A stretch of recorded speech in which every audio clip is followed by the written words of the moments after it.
Ação. Para vocês, ficou um slide bem resumido do livro, bem bacana, mas, enfim, qual é o grande objetivo de indicar esse livro? Porque o Victor ele vai trabalhar com o sentido da vida. Pessoas que perdem o seu propósito na vida acabam nas mãos de um narcisista ou acabam caindo em depressão, em ansiedade. Então é um livro que trata muito sobre as questões espirituais, não as questões espirituais relacionadas diretamente a uma religião ou aquela coisa mais mística, mais misteriosa, mais mágica, né? Mas sim a uma questão espiritual concernente aos valores, à moralidade, o sentido da vida que ele chama de nologia, né? Ou nologenética, essa questão daquilo que eu sinto, de como eu sinto, aquilo que me leva a ter um pensamento expressivo, né? Eu penso e me expresso dentro daquele meu pensamento. Uma coisa que paira um tanto, vamos dizer assim, um tanto que pela terapia cognitiva, pela terapia dos esquemas, mas de uma forma muito única, é, muito específica. Para não ficar aqui tentando explicar, né, a logoterapia, não tenho essa formação, mas eu sou um fã, sou admirador da logoterapia, então a gente vai partir. Bom, aqui na primeira fase do livro você vai encontrar logo a história de Viktor Frankl, né, que é uma história formidável, onde vem as especializações dele, né, como neuropsiquiatra austríaco, que cria a logoterapia, que se envolve com a psicanálise, né, ele troca correspondência com Freud, ele, em período de faculdade, ele faz algumas intervenções aí para mulheres que cometiam suicídio, né? Ele tem essa questão também de quando a família dele, por ele ser judeu, vai para um campo de concentração, ele já vai com a sua teoria, então ele já tem toda uma percepção diferenciada do que está ocorrendo ali no campo de concentração, dando mais embasamento à sua teoria que era cabível para aquele momento e aquela circunstância. Ele era extremamente estudioso, se destaca e ganha um nome de a terceira maior psicoterapia, né, vianiense. E ele tem até hoje o seu instituto que leva o seu nome, que se destaca no mundo afora. Uma terapia que depois da de Freud, depois da terapia de Adler, a logoterapia, ela se destaca de uma forma extraordinária. Ele chega a dizer, inclusive, que enquanto Freud ele se volta para uma terapia totalmente embasada na busca pelo prazer, e Adler, uma terapia voltada pela busca do poder, a logoterapia ela se volta para uma terapia em busca de sentido de vida, né? O porquê vivemos, como devo viver. E aí temos essa imagem que eu achei muito legal, que dá uma noção expressiva do que seria a logoterapia, de como ela vê o mundo, a dor do mundo, o sofrimento no mundo. Ela enxerga em cada dor, em cada sofrimento, uma oportunidade, uma nova perspectiva, um outro ângulo de enxergar as coisas. E não tem nada a ver com positivismo. Essa é a parte bacana. Não estou aqui discriminando quem, do caso, de repente é positivista, né, psicólogo positivista, não é isso. Mas eu estou aqui tentando mostrar que há uma diferença gigantesca de um pensamento para o outro, tá bom? Mas não de forma alguma jamais criticar. Até porque eu gosto de ambas as abordagens, cada uma com suas especificidades muito bacana. Ele define a logoterapia e tudo que está escrito aqui é do livro dele, nada vem de mim, nada é compilação escrita ou ideias minhas. A logoterapia se concentra mais no futuro, é uma forma dele tentar definir, mesmo ele dizendo que é difícil criar uma definição da logoterapia, mas ele diz que ela é uma logoterapia voltada para o futuro, seja nas tarefas e no sentido a serem realizadas pelo paciente em seu futuro. Minha definição improvisada de logoterapia, por isso, confere no sentido de que o indivíduo verdadeiramente neurótico procura fugir à consciência plena da tarefa de sua vida. Por essa razão, costumo falar de uma vontade de sentido. E aí é onde está todo o foco da logoterapia, uma vontade de sentido. Eu tenho uma vontade de encontrar sentido em tudo, para tudo que eu faço nessa vida, na minha existência, nos meus propósitos, tá ok? A vontade de sentido ele vai definir aqui de uma forma bacana.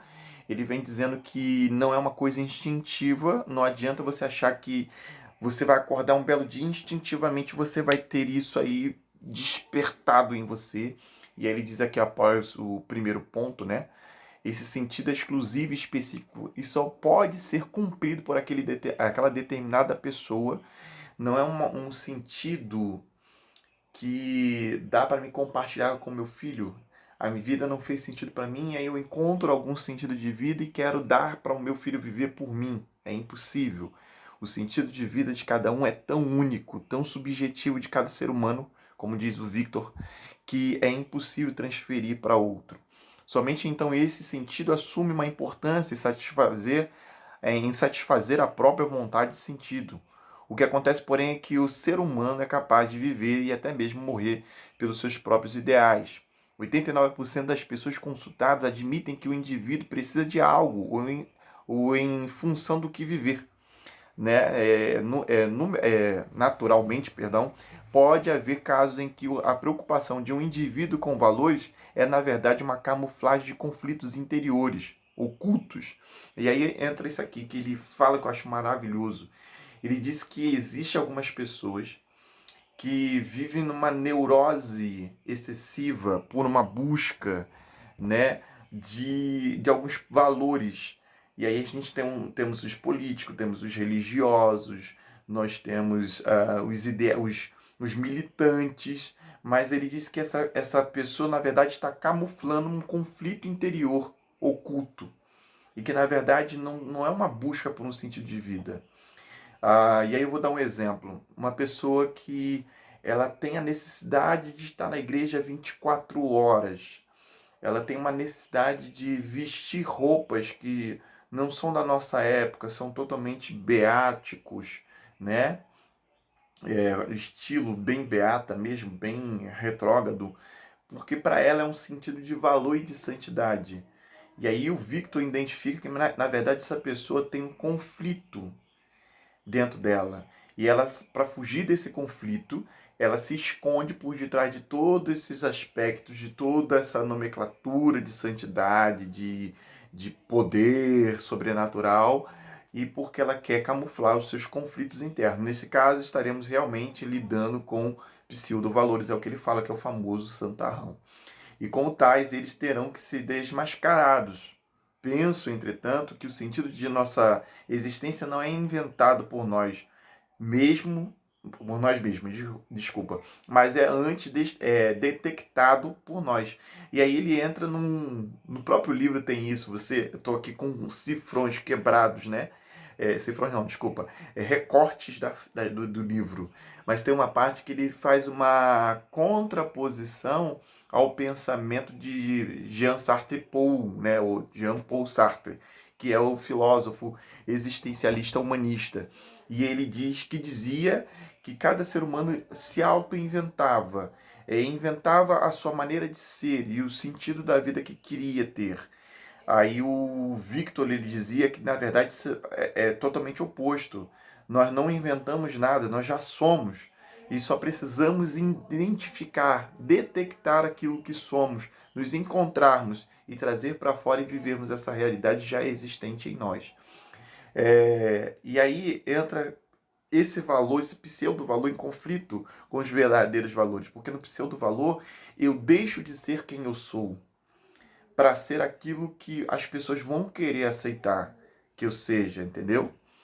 Então vamos lá, tem muita coisa, eu não posso me prender aqui, senão vai ficar extenso. Eu acho que esse vídeo por si só ele merece ser maior do que os demais, porque vale a pena conhecer a história de Viktor Frankl. A investigação psicodinâmica.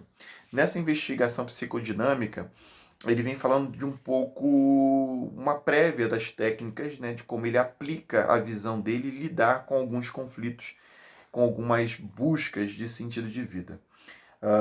Tanto é que aqui no segundo ponto ele diz: valores, entretanto, não impulsionam uma pessoa. eles não a empurram, mas antes a puxam.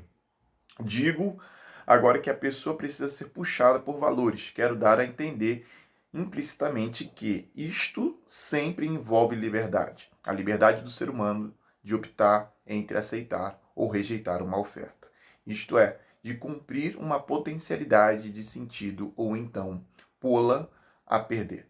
E aí ele diz essa psicodinâmica é a questão. Não é uma situação que eu me sinto motivado a fazer, impulsionado a fazer. Cara, eu quero ser jogador de futebol, eu quero ser um astro, eu quero ser aquilo, eu quero ser aquilo. Não é isto. Ele diz que essa psicodinâmica da nosso sentido de vida, ele é uma responsabilidade assumida. Então eu assumo a responsabilidade de amar alguém, mesmo que esse alguém seja difícil de ser amado. Eu assumo a responsabilidade de trabalhar com algo que gera mais desgaste ou emocional ou mental em mim do que satisfação. E isso é uma liberdade porque eu não me sinto impulsionado a viver aquilo. Na verdade, eu me sinto à vontade para optar se eu quero ou se eu não quero viver aquilo. E quando eu assumo com toda uma responsabilidade, potencialidade, garantido por mim. Então, quando eu vejo um cara dizendo assim, por que você foi para essa religião? Olha, eu assumi a responsabilidade, não foi um chamado, aquela coisa que me levou do nada. Aí o cara tá lá, ou na igreja, ou em religiões africanas, ou igreja católica, ou igreja budista, né? Igreja não, é religião budista, igreja católica, religião africana, porque foi impulsionado, ouviu um chamado, mas porque ele assumiu uma responsabilidade por aquele estilo de vida. Assim como um cara que vai lá e se inscreve para ser policial no Rio de Janeiro, um lugar hiper mega perigoso, mas o cara assumiu a responsabilidade de fazer a diferença. E aí Victor fala uma coisa interessante: isso não vai trazer calmaria para ninguém, pelo contrário, vai trazer diversos conflitos. A pessoa sempre vai estar inquieta em prol da vivência daquilo que ela tomou como responsabilidade. E ele diz que quando você vê alguém quieto, calmo, sereno pela responsabilidade que assumiu, essa pessoa, ela está numa outra dinâmica. Vou ler aqui rapidinho para vocês entenderem essa outra dinâmica. É preciso deixar bem claro que não pode existir no ser humano impulso moral ou mesmo impulso religioso. O ser humano jamais é impelido à conduta moral. Em cada caso, ele é quem decide proceder moralmente. A pessoa não o faz por impulso moral ou por consciência tranquila. Ela age assim, em função de uma causa por ela assumida, ou de uma pessoa amada, ou por um amor ao seu Deus. Penso que até mesmo os santos não se importavam com com outra coisa senão simplesmente com o servir a Deus. E duvido que jamais tivessem em mente tornar-se santo. Fosse este o caso, simplesmente teriam tornado perfeccionista e não santos. Isso aqui é o que me encanta na teoria de Viktor Frankl. Porque ele fala, o cara quer servir ao Deus que ele quiser. E ele não está fazendo isso porque ele quer ser santo, porque ele quer um favor daquele Deus, porque ele quer uma ajuda, mas porque ele assumiu a responsabilidade de servir aquela divindade. A pessoa não faz por impulso, mas por uma questão moral, conscientemente moral e assumida por ela. Isso não lhe traz tranquilidade na sua consciência. Pelo contrário, lhe dá sempre aquela situação de desconforto, de que ele precisa estar ali, mas que aquilo dali não diz nada a respeito de engrandecimento próprio, mas a respeito de dever moral. Esse é o meu dever para com a minha sociedade. Eu não estou limpando a sociedade, eu não estou limpando o lixo da rua porque eu quero ser visto como uma pessoa boa, mas porque eu quero fazer a diferença no sentido de melhorar o lugar que eu vivo. Eu assumo essa responsabilidade. Aquela expressão que nós tínhamos de uma andorinha não faz verão, mas pelo menos está fazendo alguma coisa para melhorar o ambiente que vive. Aí vem aqui a frustração existencial, da qual ele fala muito. E aí eu fiz uma separação que inclusive tudo isso aqui está no livro dele, ok? A vontade de sentido também pode ser frustrada nesse caso. A logoterapia fala de uma frustração existencial. A frustração existencial também pode resultar em neurose. Para esse tipo de neurose, a terapia cunhou o termo neurose noogênica, a contrastar com a neurose na significação habitual da palavra. Isto é, a neurose psicogênica, que inclusive o próprio Freud fala muito sobre ela. A neurose noogênica tem sua origem não na dimensão psicológica, mas antes na dimensão noológica, do termo grego nous, que significa mente, da mesma existência humana. Este é outro conceito logoterapêutico que designa qualquer aspecto pertinente ao cerne espiritual da personalidade. É preciso salientar que dentro do quadro de referências da logoterapia espiritual não tem uma conotação primordialmente religiosa, mas se refere a uma dimensão especificamente humana. Então, aquilo que eu já havia falado, né? Não é uma pretensão, por mais que você vai ver muita linguagem religiosa, porque Viktor Frankl era um judeu devoto, mas tu vai ver ele tendo esse cuidado de separar a teoria logoterapêutica da religião. Ele tem esse cuidado e eu acho isso impressionante, magnífico. E ele diz que, número 1, a existência em si mesmo é um modo especificamente humano de ser. Ou seja, sou ser humano, então eu falo, eu ando, eu como, eu me reproduzo, eu morro, eu encontro uma profissão. Esse é o primeiro estágio da existência. Aí vem o segundo estágio, que se refere ao sentido da existência. Qual é o sentido? Qual é o objetivo do porquê eu estou vivendo isso aqui? Eu me sinto propício para viver essa existência dessa forma. E aí tem o terceiro nível que ele fala, a busca por um sentido concreto na existência pessoal, ou seja, a vontade de sentido. É quando eu vou em busca dessa vontade de sentir alguma coisa, de sentir que eu pertenço a algum lugar, que eu tenho um dever a ser cumprido, que eu tenho um propósito a ser exercido na minha vida, melhor dizendo. Neuroses noogênicas, onde ele vai dar uma explicação ainda mais a fundo. Né? Aqui está de um jeito bem resumido.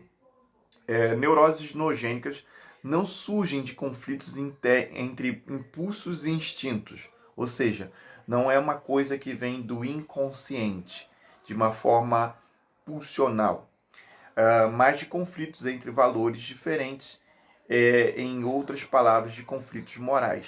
Então é como se, de alguma forma, ele abarcasse um pouco o superego, mesmo que em alguns aspectos do livro ele descarta essa hipótese de a logoterapia trabalhar com alguma das topografias de Freud, né? Da primeira topografia de Freud, alguns hemisférios dessa topografia.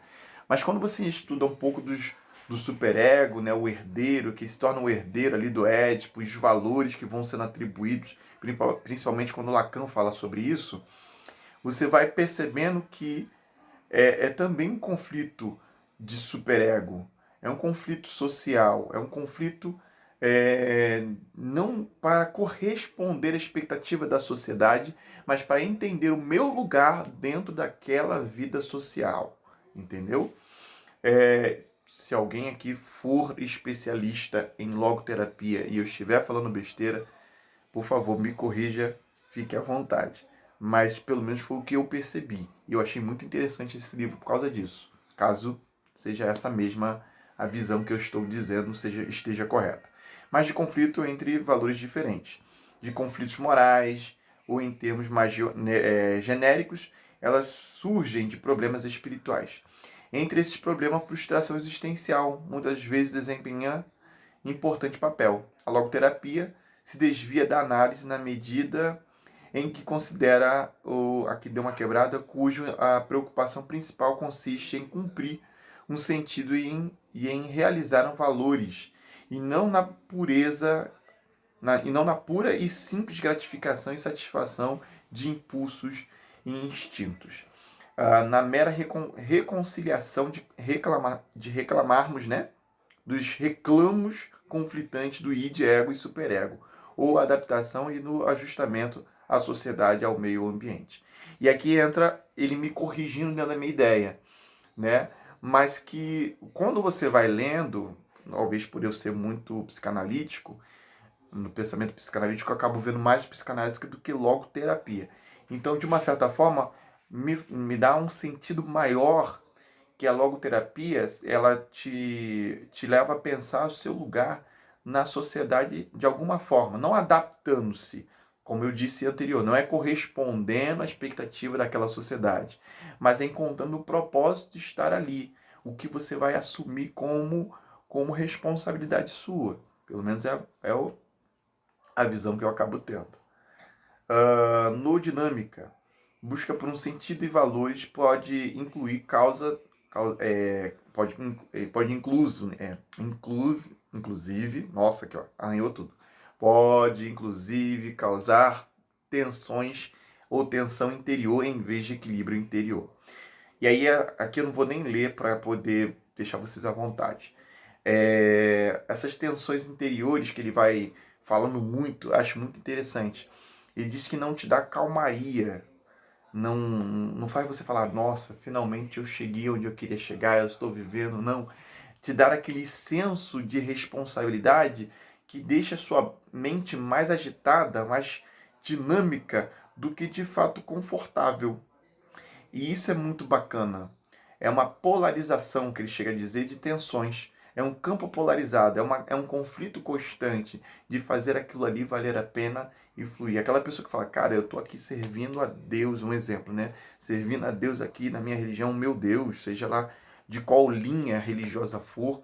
E aí eu vejo que ninguém vai conseguir fazer o que eu faço, do jeito que eu faço. Então eu começo a me preocupar com os meus discípulos, com aqueles que eu vou estabelecer no meu lugar, e eu começo a me preocupar se esse discípulo tem qualidades adequadas para cumprir aquilo que eu iniciei e assim por diante. Então é uma inquietude que me movimenta, não me dá abertura para depressão, não me dá abertura nem mesmo para ansiedade, porque eu não penso no amanhã, eu penso no amanhã, mas é já executando no agora, já pensando no agora, no que eu tenho que fazer agora, no que está ao meu alcance, preparando com cuidado, com diligência. Então, existe essa no dinâmica que acontece muito. Inclusive, ele pega uma frase de Nietzsche que diz: quem tem por que viver suporta quase tudo de como viver. Quase tudo como viver. E aí tem essa questão de você lidar e suportar, porque aquilo ali é o teu sentido de vida. Aquilo ali dá sentido à sua existencialidade. Então, por mais desafiador que seja todo o processo, você suporta com amor e determinação. O vácuo existencial, que manifesta aí a perda dos instintos animais, a angústia e tédio, perda das tradições, a busca por a vontade de poder e a busca pela vontade de prazer. O vácuo existencial é um fenômeno que manifesta num estado de tédio. Agora podemos entender por que Schopenhauer disse que, aparentemente, a humanidade estava fadada a oscilar eternamente entre dois extremos, da angústia e do tédio. Neurose dominical é o que ele chama, uma espécie de depressão que acomete pessoas no momento em que passa a correr do decorrer da semana tarefadas, né? E elas precisam encarar o abismo dentro de si mesma. Então se conscientizam da falta de conteúdo em suas vidas. Não são poucos os casos de suicídio atribuídos a este vácuo existencial. Fenômenos tão difundidos como o alcoolismo e a delinquência entre jovens não podem ser entendidos se não reconhecermos o vácuo existencial subjacente. O mesmo é válido também para crises de aposentados e idosos. Existem ainda diversas máscaras e disfarces sobre as quais transparece o vácuo existencial. E aí essas máscaras são essa busca pelo poder e essa busca por prazer. Então, ele vai falar uma coisa aqui que eu, novamente, admiro demais esse livro. Porque na neurose dominical as pessoas começam a perceber que ela ela está vivendo numa existencialidade sem um conteúdo, sem um motivo. As coisas estão repetidas demais. E aí eu sugiro a vocês assistir o filme Soul.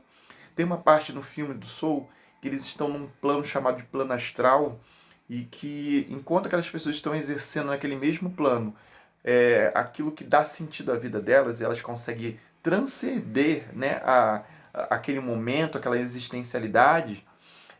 Ao mesmo tempo elas também podem acabar vivendo um momento tão decepcionante, angustiado e tediante, que elas vão se envolvendo numa situação monstruosa de angústia e dor. E aí você tem ali os bonequinhos envolto de uma lama preta, né, que seria uma representatividade da depressão e da angústia, ou até mesmo da vontade do suicídio. E aí ele diz que as pessoas no decorrer da semana vai vendo que tudo está se repetindo e aquilo já não faz sentido, né? Nem que gera prazer, não faz mais sentido. Aquela ali já se torna um tédio, uma angústia, porque ela sente que ela não está chegando em lugar algum e que ela não consegue gerar chaves de novidades, ou seja, não consegue tornar aquilo algo interessante, desafiadoramente interessante. E aí eu pego um exemplo do Superman, e aí vamos usar aqui o Superman como um, um exemplo. Imagine que todos os vilões deixassem de existir e o Superman resolvesse todos os problemas. Será que ele daria conta de ser o Clark crente, né? Crente. Eu brinco muito com essa palavra do crente. Clark crente, acabou saindo aqui. De ser o Clark, né? De ser o Clark ali. Será que ele daria conta de ser um ser humano comum numa sociedade tediante? Será que essa coisa do conflito constante, ele não sentiria falta de vez em quando? Não teria essa necessidade daquela luta? E o Goku, se ele fosse o último homem da Terra, né? Eu estou usando aqui aspectos de desenhos porque eu sei que algumas pessoas conhecem esses desenhos. Será que o Goku ele se sentiria confortável ser o cara mais poderoso, mais forte de todos? E aí a gente tem o One Punch Man, que é um desenho novo, onde fala de um cara totalmente entediado, tentando até mesmo suicídio, porque ele superou todos da face da Terra e não existe ninguém mais forte do que ele. Quando surge alguém e ele vai brigar com esse alguém, às vezes um soquinho, um peteleco, ele já mata a pessoa. E tu viu o tédio que esse homem vai vivendo, ele vai caindo num marasmo de vida. E é basicamente disso que o Victor vai falando. E dentro dessa visão do Victor, ele compreende que nem toda tendência suicida é uma questão patológica, mas sim uma falta, um vácuo existencial. Que nem toda depressão ou delinquência é uma questão patológica, nem o alcoolismo, nem todo alcoolismo se torna uma questão ali, né, de patologia de alguma forma, mas sim uma questão nogênica e sim uma questão de conflitos morais, de não conseguir estar encontrando um sentido do porquê viver, e que essas pessoas muitas vezes camuflam isso em máscaras sociais, em disfarces, para não transparecer, né, ali o seu vácuo existencial. E aí ele diz que isso acontece muito pela perda de instintos.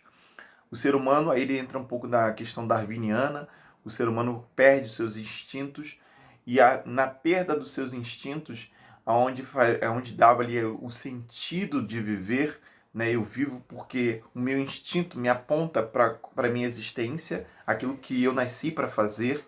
E aí a gente pega a analogia do gato que quer matar o rato. Imagine se fôssemos uma sociedade que esse instinto do gato se desfizesse.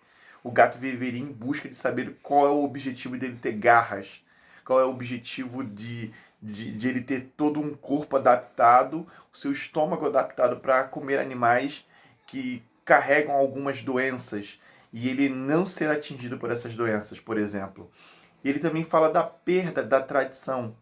E aí já é uma questão tribal. O ser humano parou de viver tribalmente, já não tem mais as tradições tribais, as tradições religiosas, inclusive no nosso século, já naquela época já estava sendo contestada e no nosso tempo está sendo muito mais.